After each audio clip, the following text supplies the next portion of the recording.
ગુજરાતમાં લગ્ન સિઝન ચાલી રહ્યું છે અને બજારમાં મોંઘવારીનો માહોલ દરેક ખૂણે નજરે પડે છે. પરિવહન ક્ષેત્ર પણ તેની અસરથી બાકાત નથી. ખાસ કરીને જાન લઈ જવાની ખાનગી બસોમાં ભાડામાં અચાનક થયેલા વધારો સામાન્ય પરિવારને ભાર પડી રહ્યો છે, જેના કારણે લોકો હવે સસ્તી, સલામત અને વિશ્વસનીય સેવા એટલે કે ગુજરાત એસટી તરફ મોટી સંખ્યામાં વળી રહ્યા છે. ખાનગી બસોની સામે એસટીની લોકપ્રિયતા વધી રહી છે. લગ્ન સિઝનમાં ખાનગી બસો હવે લોકોના બજેટથી બહાર જઈ રહ્યું છે. ઘણા પરિવારો માટે 20-30 હજારનું ભાડું ચૂકવવું મુશ્કેલ બન્યું છે. પરિણામે નવસારી સહિતના વિસ્તારોમાં એસટીની સ્પેશિયલ બસો માટેની માંગમાં ભારે વધારો નોંધાઈ રહ્યો છે. લગ્ન હોય, બાબરી હોય, સામૂહિક લગ્ન હોય કે સામાજિક પ્રસંગો માટે લોકો એસટી બસ બુક કરાવી રહ્યા છે.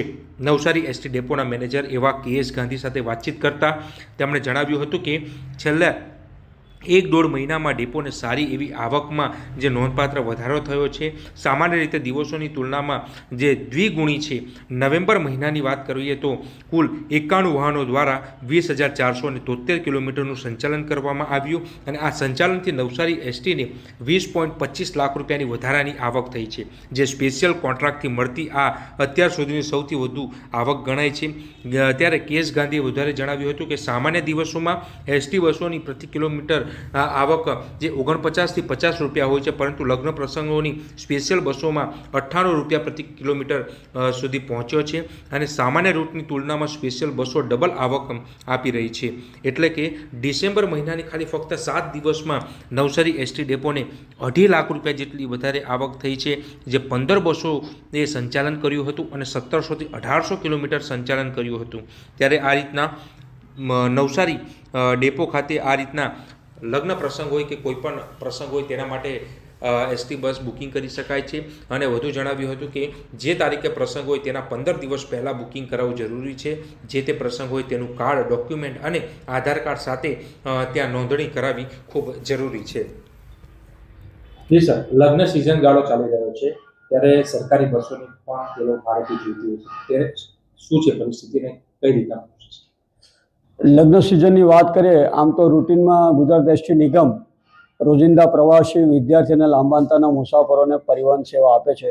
આ સિવાય જેના ઘરે પ્રસંગ હોય, લગ્ન હોય, બાબરી હોય અથવા તો અન્ય કોઈ બાબત હોય, એમને સ્પેશિયલ બસની જરૂરિયાત હોય તો તેવી બસોની નોંધણી અને ઇન્ક્વાયરી હાલ ખૂબ જ મોટા પ્રમાણમાં વધેલ છે. જો આપણે નવેમ્બર મહિનાની વાત કરીએ તો ટોટલ 91 વાહનો દ્વારા 20,473 કિલોમીટર સંચાલન કરી અને એમાંથી સ્પેશિયલ કોન્ટ્રાક્ટમાં અમે 20.25 લાખ જેટલી વધારે આવક મળેલી છે. જે પર કિલોમીટર જોઈએ તો 98 રૂપિયા જેવું પર કિલોમીટર અમને એની આવક થવા પામેલી છે.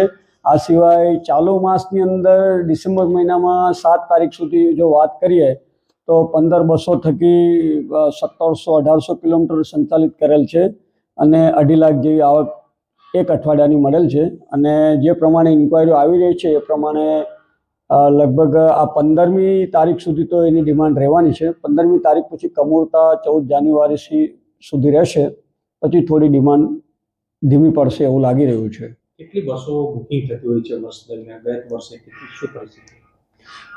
સામાન્ય સંજોગોમાં અમારું દર વર્ષે જે ટોટલ રેવન્યુ હોય છે ટ્રાફિકની, એ પૈકીની અમારી વાર્ષિક 1 કરોડ જેવી જે આવક છે એ આ સીસીમાંથી અમને મળવા પામતી હોય છે.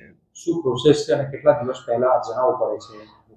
પ્રોસેસ મુજબ જે કોઈ પ્રસંગ હોય એના 15 દિવસ પહેલાં અમને જાણ કરવાની હોય છે. એને એક સિમ્પલ ફોર્મ ભરવાનું હોય છે અને આધાર કાર્ડ આપી અને બસની નોંધણી કરાવી શકાતી હોય છે.